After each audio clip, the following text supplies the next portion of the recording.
जय भीम. नमो बुद्धाय. मित्रहो, महाराष्ट्र सरकारने म्हणजेच फडणवीस साहेबांनी एक बिल आणलेलं आहे, धर्म स्वातंत्र्य अधिनियम 2026. तर या बिलाच्या नावावरून आपल्याला असं वाटू शकतं की त्याच्यामध्ये जो काही शब्द टाकलेला आहे स्वातंत्र्य, तर याच्यामुळं आपल्याला असं वाटू शकतं की जेव्हा डॉक्टर बाबासाहेब आंबेडकर या देशाचं संविधान लिहित होते आणि तेव्हा जेव्हा आर्टिकल 25 जे आपल्या सर्वांना धर्म स्वातंत्र्य देतं, म्हणजे आपण कुठलाही धर्म स्वीकारू शकतो आणि त्या धर्माची पूजा अर्चा उपासना या सगळ्याचं स्वातंत्र्य हे कलम 25 आपल्या सर्वांना दिलेलं आहे. तर हे कलम 25 बनवत असताना आणि आपल्याला कलम 25च्या अनुसार हे धर्म स्वातंत्र्य देत असताना डॉक्टर बाबासाहेब आंबेडकरांच्याकडून काही त्रुटी त्या ठिकाणी राहिल्या असतील, काही त्या ठिकाणी अधिकार जे आहेत आपल्याला बहाल करण्याचं त्यांच्याकडून राहून गेलं असेल आणि त्यामुळे हे जे काही फडणवीस साहेबांचं लोककल्याणकारी जनकल्याणकारी राज्य आहे महाराष्ट्रामध्ये, तर त्याच्यामध्ये त्यांच्या कार्यकाळामध्ये ही गोष्ट त्यांना जाणवली असेल की लोकांना धर्म स्वातंत्र्याचा उपभोग जो आहे तो मुक्तपणे घेता येत नाही, त्याच्यामध्ये बाधा येत आहे, अडथळे येत आहेत, त्याच्यावरती अतिक्रमण होत आहे, अधिक्षेप होत आहे आणि त्यामुळे लोकांना धर्म स्वातंत्र्याचा उपभोग घेताना त्रास होत आहे अशी जाणीव त्यांना झाली असावी आणि त्यामुळे लोकांना अधिक मुक्तपणे धर्म स्वातंत्र्याचा लाभ घेता यावा, त्याचा उपभोग घेता यावा, यासाठी हे नवीन धर्म स्वातंत्र्य अधिनियम नावाचं बिल त्यांनी आणलं असावं असं या बिलाच्या नावावरून आपल्याला वाटू शकतं. परंतु मित्रहो, परिस्थिती जी आहे ही तशी नाही.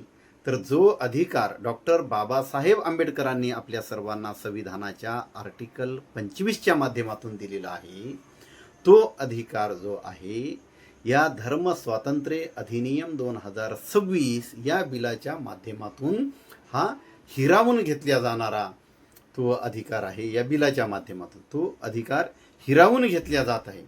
तर आपल्याला नावावरून असं वाटू शकतं, त्याच्यामुळं नावावरून याचा विचार न करता या बिलामध्ये काय आहे ते आपण बघूया. की तुम्हाला जर एखादा धर्म आवडला असेल, त्या धर्माची धर्मतत्वे आवडली असतील किंवा तो धर्म अनुसरल्यामुळे तुमच्या आयुष्यात काही बदल होणार असेल किंवा जीवन जगण्याची जी काही पद्धती आहे त्या धर्माची ती तुम्हाला आवडली असेल आणि तुम्ही निर्णय घेतला असेल की मला अमुक अमुक धर्म हा स्वीकारायचा आहे, तर त्याच्या आधी तुम्हाला सरकारला 60 दिवस आधी सरकारला असं कळवावं लागेल की मला अमुक अमुक धर्म स्वीकारायचा असेल. दुसरं, जर तुम्हाला धर्म आंतरधर्मीय विवाह करायचा असेल तर तेव्हासुद्धा तुम्हाला सरकारला ते कळवावं लागेल.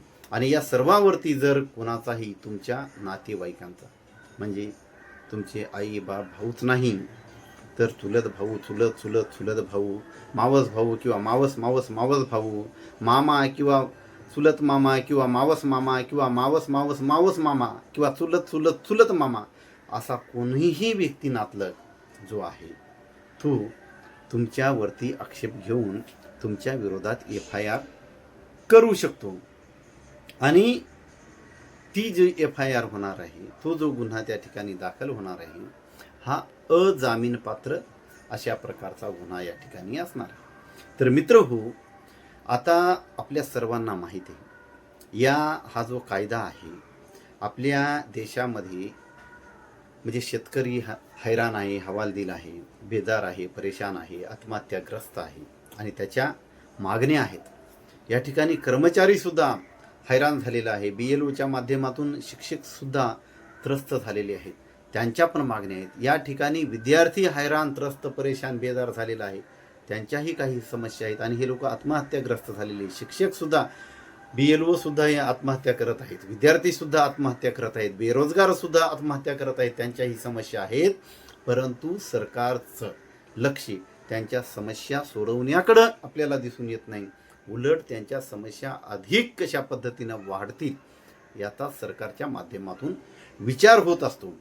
आणि त्या समस्या तर सोडत नाही हे सरकार, परंतु अशा प्रकारचे जे काही कायदे आहेत याची कुणीही मागणी केलेली नाही. या कायद्याची मागणी ना शेतकऱ्यांनी केली आहे, ना कर्मचाऱ्यांनी केली आहे, ना विद्यार्थ्यांनी केली आहे, ना बेरोजगारांनी केली आहे, ना सर्वसामान्य कोणी माणसांनी याची मागणी केलेली आहे.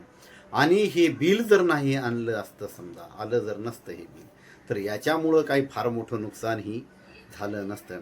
कारण 800 वर्षाची मोगलांची राजवट होती, 150 वर्षांची इंग्रजांची राजवट होती.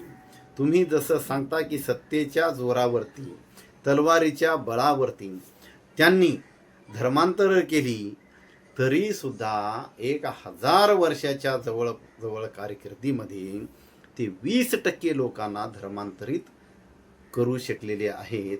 त्यामुळे ही समस्या काही तेवढी महत्त्वाची नव्हती की येणाऱ्या म्हणजे हजारो वर्षे सुद्धा हे काही एवढ्या झपाट्यानं होणार नाही. त्यांनी 1000 वर्षे एवढी सगळी सत्ता असूनही, सर्व शक्तिमान ती लोक असूनही जास्तीत जास्त या देशातल्या 20% लोकांना ते प्रभावित करू शकलेले आहेत 1000 वर्षामध्ये. तर येणाऱ्या काळामध्ये आपल्या समोरचं जे काही आहे हे काही खूप मोठं संकट नाही. ज्या गोष्टी आपल्या समोर आहेत, ज्या गोष्टींच्या लोकांमधून मागण्या होत आहेत, जे लोकांना हवं आहे ते देण्याचा प्रयत्न सरकारकडून झाला पाहिजे. अशा प्रकारे ह्या गोष्टी करून याच्यातून काहीही साध्य होणार नाही. परंतु एक गोष्ट याच्यामध्ये आहे, अशा प्रकारच्या गोष्टी करून हे तोडा फोडा आणि झोडा या नीतीनुसार राज्य मात्र यांचं त्या ठिकाणी सुरळीत चालू आहे, एवढंच या ठिकाणी सांगू शकतो. जय भीम, नमो बुद्धाय.